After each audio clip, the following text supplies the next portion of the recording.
Property విషయంలో confusion గా ఉన్నారా? గేటెడ్ కమ్యూనిటీలో ఫ్లాట్ తీసుకోవాలా లేదా విల్లా తీసుకోవాలా?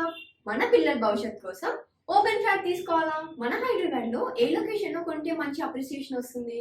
మరి నమ్మకమైన ప్రాపర్టీ కొనాలంటే నమ్మకమైన గైడ్ కావాలి కదా. ప్రాపర్టీ అడ్వైజర్ కోసం సంప్రదించండి వరాహస్వామి ప్రాపర్టీ గూగులర్. కాంటాక్ట్ 7207218485. ఓం మహాగణాధిపతయే నమః. ఓం గురుభ్యో నమః. ఓం శ్రీమాత్రే నమః. మనం ఈరోజు చెప్పుకోబోయే టాపిక్ ఏమిటి అంటే, చాలామంది చూడండి, జాతకం చూడంగానే మీకు మాతృదోషం ఉంది, పితృదోషం ఉంది, సర్పదోషం ఉంది, అదేవిధంగా దేవతా శాపం ఉంది అంటూ ఉంటారు. అసలు ఈ యొక్క దోషాన్ని ఎలా చూస్తారు, దానికి గల పరిహార మార్గం ఏమిటి, దీన్ని చూసి భయపడిపోవాలా, లేకపోతే చాలా సింపుల్గా ఎక్కడా ఏమీ భయపడకుండా చాలా సునాయాసంగా తీర్చుకునేటువంటిది ఈ యొక్క కలియుగానికి ఉంది అనేటువంటిది మనం గుర్తించాలా అనేటువంటి విషయాన్ని ఒక్కొక్క లగ్నం నుంచి, అంటే మేష లగ్నం నుంచి మీన లగ్నం వరకు ఒక్కొక్క లగ్నానికి ఏ ప్లానెట్ పాడైతే ఈ మాతృదోషం కావచ్చు, పితృదోషం కావచ్చు, సర్పదోషం కావచ్చు, దేవతా శాపం కావచ్చు, వీటికి పరిహారం ఏమిటి, ఎలా చూసుకోవాలి, మనంతట మనమే చూసుకోవచ్చు. ఎక్కడికో వెళ్ళి వాళ్ళు ఏదో మిస్టేక్ చెప్పారు, మనం తర్వాత మళ్ళీ అది లేదని తెలిసింది, తర్వాత ఉందని తెలిసింది, ఇవన్నీ కన్ఫ్యూజన్స్ లేకుండా మీ యొక్క కన్ఫ్యూజన్స్ అన్నిటినీ క్లియర్ చేయడానికి వీడియో చేస్తున్నాను. సో ఎవ్రీ లగ్నం నుంచి చూసుకోండి. లగ్నం తెలియనటువంటి వారు రాశి నుంచి చూసుకోవచ్చు. సెకండ్ ఆప్షన్ అది. కన్యా లగ్నము, కన్యా రాశి. కన్యవారికి కనుక చూసుకున్నట్లయితే లగ్నానికి ఉన్న స్పెషాలిటీ మేనేజింగ్ క్వాలిటీస్ ఎక్కువగా ఉంటాయి. అయితే మీకు మాతృ పితృ సర్ప దేవతా శాపాలు ఎలా ఏర్పడతాయి అని చెప్పి చూసుకున్నట్లయితే, మాతృదోషం ఏర్పడడానికి మీ యొక్క చంద్రుడితో పాటు చతుర్థాధిపతి అయినటువంటి గురువు కూడా పాడవుతాడు కన్యాలగ్నంలో జన్మించిన వారికి. అప్పుడు గురువు పాడైతేనే అనుకోండి, గురువు ఎక్కడా పాడవకపోతే మీరు మాతృదోషం ఏర్పడింది అని మీరు ఏం కంగారు పడాల్సిన పని లేదు. అయితే ఇంకా మిగతా గ్రహాల యొక్క సంబంధాల ద్వారా పర్సనల్ చార్ట్లో ఉంటుంది. అది పర్సనల్ చార్ట్ చూసుకుంటే అర్థమవుతుంది అది. సో గురువు పాడైతేనే మీకు మాతృదోషం ఉంది, లేకపోతే అదర్వైజ్ ఏమీ లేదని మీరు టెన్షన్ పడక్కర్లేదు. ఒకవేళ పాడైంది, నిజంగానే మాతృదోషం ఏర్పడింది, అప్పుడేంటి, గైడ్ చేయాల్సిన మదరే మిస్గైడ్ చేస్తూ ఉంటుంది. ఎందుకు, మీరు పాస్ట్ లైఫ్లో చేసుకున్న కర్మ అది. అంటే మీరు తల్లిని కూడా ఎక్కడో ఇబ్బంది పెట్టారు, అందుకని మిస్గైడ్ తల్లి రూపంలో వస్తుంది.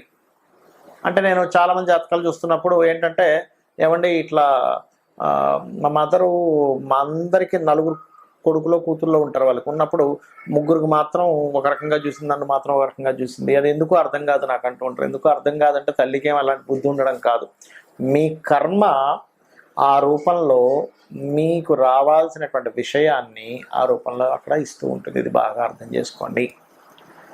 అలాగే మరొక విషయం ఏంటంటే, ఇక్కడ గమనించాల్సిన అంశము, మీరు ఒకటే గుర్తుపెట్టుకోండి, మీ యొక్క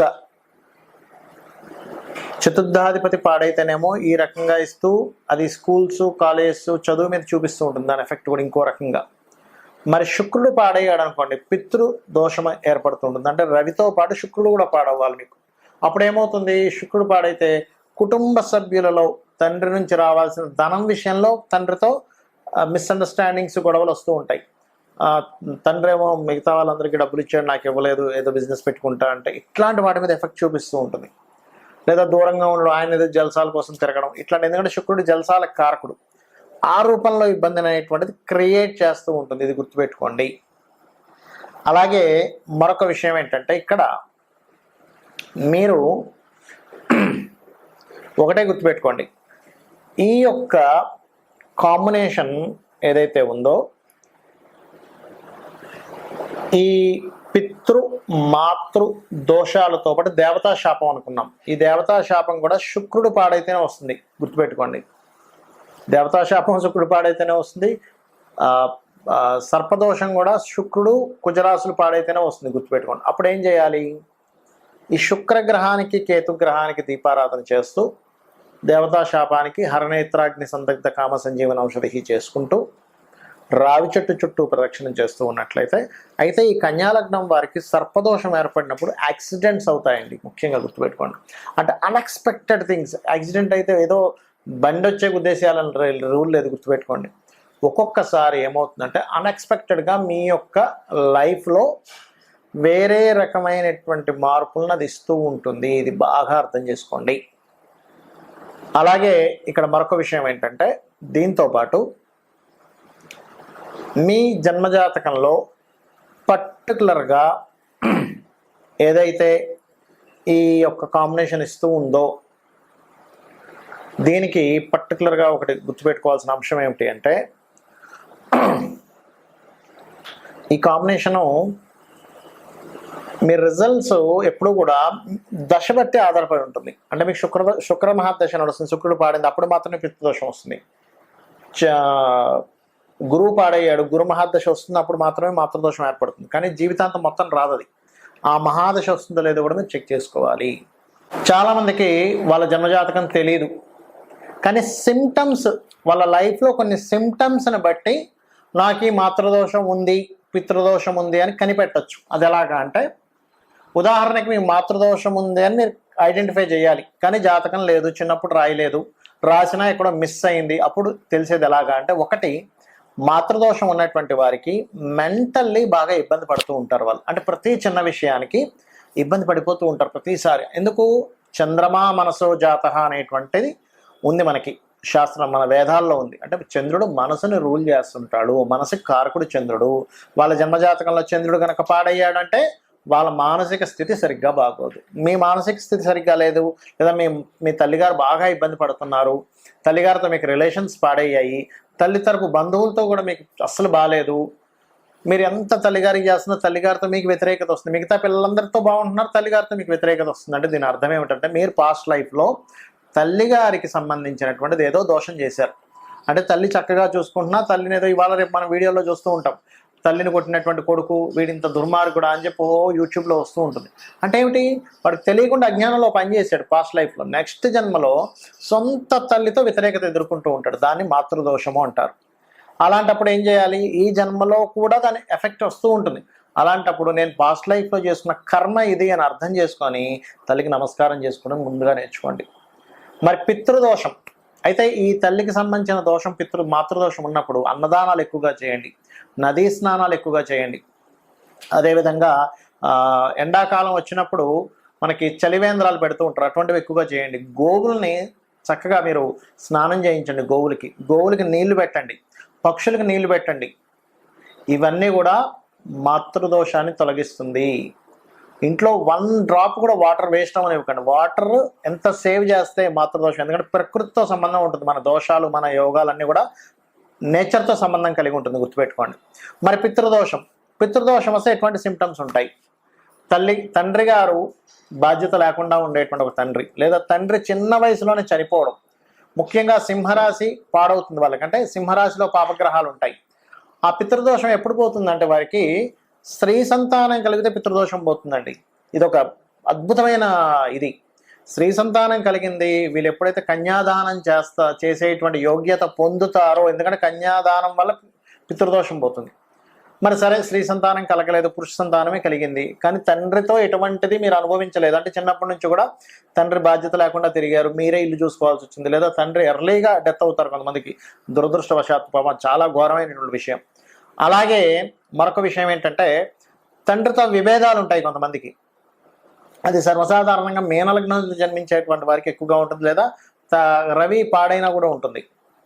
అదేవిధంగా పితృదోషంలో తండ్రితో మాత్రమే కాకుండా మీ యొక్క పూర్వీకులు ఉంటారు, తాతలు ముత్తాతలు, వాళ్ళ నుంచి వచ్చేటువంటి బ్లెస్సింగ్స్ ఆగిపోతాయి. మనకి శాస్త్రాల్లో ఒకటే అమ్మవారు 2 రకాలుగా ఉంటుంది. ఎలాగా? మాతృ సంబంధించిన దాంట్లోనే ఉంటుంది, పితృ సంబంధించిన దాంట్లోని. అది తల్లిదండ్రుల ద్వారా ఇచ్చేటువంటిది తానే ఇస్తుంది.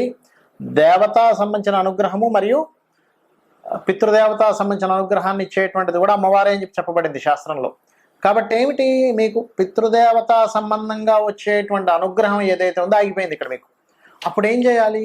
సూర్య నమస్కారాలు ఎక్కువగా చేయాలి, ఆదిత్య హృదయ పఠనం చేయాలి, సూర్యుడికి అర్ఘ్యం వదులుతూ ఉండాలి. అప్పుడు కానీ మీకు పితృదోషం పోదు. అదేవిధంగా మీరు శని రాహు గ్రహాల దగ్గర దీపారాధన చేయాలి. ఇక సర్పదోషం మీకు వీలైతే గనక, మీకు సర్పదోషం ఉందని అసలు ఎట్లా తెలుస్తుంది? మీకు లైఫ్లో చాలా అప్ అండ్ డౌన్స్ వస్తాయండి. పుట్టినప్పటి నుంచి పుట్టగానే అనారోగ్యం, సరే అక్కడ అయిపోయింది లైఫ్. చదువు దగ్గరికి వెళ్ళేసరికి చదువులో సరిగ్గా శ్రద్ధలు పెట్టలేకపోవడము, చదువు సరిగ్గా లేకపోవడం, ఇట్లాంటివన్నీ జరుగుతూ ఉంటాయి. సరే అక్కడ అయిపోయింది. ఉద్యోగం దగ్గరికి వచ్చేసరికి సెటిల్మెంట్ సరిగ్గా లేదు, అక్కడ అయింది. వివాహం చేసుకుందాం అనుకునేసరికి సరైనటువంటి భర్త లేదు, సరైన భార్య రాలేదు అతనికి, ఆమెకు కావచ్చు అతనికి కావచ్చు. ఇన్ని అప్ అండ్ డౌన్స్ ఉంటాయి. ఎందుకు సర్పములా వెంటాడుతుంది ఎప్పుడు ఏదో ఒక భయం. అమ్మో ఇప్పుడు నేను వివాహం చేసుకుంటే ఎలాంటి వాళ్ళు వస్తారు, నా లైఫ్లో నేను ఇలాంటి ఇబ్బంది చూశాను, ఇప్పుడు ఎలాంటి పార్ట్నర్ వస్తారు, ఈ భయం మిమ్మల్ని వెంటాడుతుంది. బికాజ్ ఆఫ్ సర్పం కదా. మరి దీనికి ఏమిటి, భయపడుతూ కూర్చోవాలా? ఏమీ భయపడకండి. సింపుల్ అంటే సింపుల్. ఎలాగా, మీరు ఒక మంత్రం చేస్తుండండి రెగ్యులర్గా. ఏమిటది అంటే సర్పదోషానికి అద్భుతమైనటువంటి మంత్రం ఒకటే. ఓం ధుం దుర్గాయ నమః అనే నామస్మరణ చేస్తూ రావి చెట్టు చుట్టూ ప్రదక్షిణం చేయడమే. దీన్ని మించినటువంటి మంత్రం మరొకటి లేదు. ఎందుకంటే రావి చెట్టు వేప చెట్టు కలిసిన దాని చుట్టూ చేస్తే ఇంకా మంచిది. బ్రహ్మ విష్ణు రుద్రులు ఉంటారు. అంటే మీ యొక్క పుట్టుక దగ్గర నుంచి మీ ఎండింగ్ వరకు జరిగేటువంటి ప్రతి దాన్ని ఆ యొక్క భగవత్ స్వరూపము మిమ్మల్ని కంట్రోల్ చేస్తూ ఉంటుంది, ఆ మాయలో పడకుండా చేస్తుంది. మరి ఇక్కడ మీకు దేవతా శాపం ఉంది. అప్పుడేం తెలుస్తుంది, ఎట్లా తెలుస్తుంది మీకు దేవతా శాపం ఉందని? మీ జాతకం లేదు, కానీ ఎట్లా ఐడెంటిఫై చేయాలి దాన్ని? ఒకటి ప్రశ్న ద్వారా ఐడెంటిఫై చేయొచ్చు, దట్ ఈస్ డిఫరెంట్ థింగ్. కానీ నాకే క్లూ లేదని అసలు ఎట్లా కనిపెట్టాలి అంటే ఒకటే గుర్తుపెట్టుకోండి, మీరు ఎన్ని పూజలు చేసినా మీకు ఫలించదు దేవతా శాపం ఉంటే. చాలా మంది అంటుంటారు, ఏమండి నేను పలానా టెంపుల్కి వెళ్ళిపోయాను, పలానా క్షేత్రానికి వెళ్ళిపోయాను, పలానా హోమం చేసేసాను, నేను చండీ చేసేసాను, లేకపోతే నేను బగలాముఖి చేసేసాను, చెప్పేస్తుంటారు. కానీ ఒక్కటి ఫలించదు. ఎందుకు అంటే నువ్వు పూర్వజన్మల్లో, గుర్తుపెట్టుకోండి బాగా, దేవుడు లేడని, ఆల్రెడీ పూజించేవాడిని హేళన చేయడము, ఆల్రెడీ భక్తుడిని ఇబ్బంది పెట్టడం, ఇట్లాంటివి చేసుంటావేదో. అందుకని ఈ జన్మలో దేవతా శాపం ఏర్పడుతుంది. అంటే నీ పన్ను చేసుకుంటూ వెళ్ళిపోతే ఎప్పుడు భగవంతుడు ఏమంటే భగవంతుని తిట్టినా సరే ఏమంటండి, గుర్తుపెట్టుకోండి. అంటే చిన్నపిల్లని చూసినట్టే చూస్తారు. కానీ భగవంతుని నమ్ముకున్న వాడిని మనం కనుక ఇబ్బంది పెట్టి వాడిని గెలికేది చేశాము అంటే భగవంతుడు ఊరుకోడు. కాబట్టి ఏంటంటే నిజమైనటువంటి వాడిని, ఏదో వేషాలు వేసుకొని ఇబ్బంది పెట్టేవాడి గురించి నేను మాట్లాడలే. పైకి మాత్రం భగవద్భక్తుల్లాగా, లోపల మాత్రం వేరే వాళ్ళని ఇబ్బంది పెట్టేటువంటి వాడిని నువ్వు ఇబ్బంది పెట్టినా భగవంతుడు మెచ్చుకుంటాడు. కానీ నిజమైనటువంటి భక్తుల్ని గనక మనం ఇబ్బంది పెట్టాము ఆ వ్యక్తిని అంటే అది దేవతా శాపం కింద మారుతుంది. అప్పుడు ఏం చేయాలంటే ఓం హరనేత్రాగ్ని సందగ్ధ కామ సంజీవనౌషధి అనే నామం ఉంటుంది. అది రెగ్యులర్గా చాంటింగ్ చేసుకుంటే కానీ, మీరు ఇప్పుడు నిత్య దేవతారాధన ఇంట్లో చేస్తున్నా, టెంపుల్స్కి వెళ్తున్నా, అప్పుడు మీకు అది ఫలించదు. అంటే ఏంటి, ఇవి ఫలించాలంటే ఈ మంత్రం చేసుకోవాలి. ఇది చేసుకోకుండా మీరు ఎన్ని టెంపుల్స్కి వెళ్ళినా ఏం చేసినా ఫలించదు. దీన్నే దేవతా శాపం అంటారు. దేవతా శాపము చాలా అంటే చాలా జాగ్రత్తగా దాన్ని క్లియర్ చేసుకోవాలి, ఈ మంత్రం చేసుకొని. ఎందుకంటే అసలు దేవతా శాపం ఉన్న వాళ్ళకి మరొక రోగం కూడా వస్తుంటుందండి. ఏమిటంటే ఆటో ఇమ్యూనిటీ డిజార్డర్ అంటారు. మీకు తెలిసే ఉంటుంది. అంటే మీ ఇమ్యూనిటీయే మీ మీద దాడి చేస్తుంది. మిమ్మల్ని కాపాడాల్సినటువంటిది మిమ్మల్ని దాడి చేస్తుంది. అంటే ఏమిటి, మనల్ని కాపాడాల్సిన భగవంతుడే మనకి సహకారం చేయకుండా ఉంటారు. దాన్ని ఆటో ఇమ్యూనిటీ డిజార్డర్ అంటారు. అది అవుతుంది. ముఖ్యంగా ఈ దేవతా శాపంలో జూపిటర్ పాడైపోతాడు చాలా కేసెస్లో. జూపిటర్ ఎప్పుడైనా పాడేయంటే, జూపిటర్ అంటే ఏమిటి, గురుత్వాకర శక్తి. మనకు చూడండి, భూమి మీదకి ఏదైనా ఒక శకలం వస్తుందంటే గురువు తన వైపు లాగేసుకుంటాడు, ఈ భూమిని కాపాడేటువంటి దాంట్లో అలా ఉంటుంది. కాబట్టి ఇవి చేసుకోండి. లలిత అమ్మవారి యొక్క నామస్మరణ చేయండి. నాకు ఇవేమీ తెలియవు, లలిత అమ్మవారిని నమ్ముకోండి. ఉదయం సాయంత్రం లలిత అమ్మవారి యొక్క స్తోత్ర పఠనం చేసుకోండి. అమ్మ నాకు ఇవేమీ తెలియవు, పాపము పుణ్యము ఇవేమీ నాకు తెలియవు, నేను ఏదో అజ్ఞానం ఏదో చేస్తుంటాను, కానీ నా జన్మ ఇప్పుడు నేను మారడానికి నీ పాదాలు పట్టుకున్నాను, నేను నిన్నే నమ్ముకుంటున్నా, నువ్వు తప్ప నాకు మరొక ఇది లేదనుకోని మీ పని మీరు ధర్మంగా చేసుకుంటూ పోండి. ఖచ్చితంగా మీరు విజయాన్ని పొందుతారు. శ్రీమాత్రే నమః.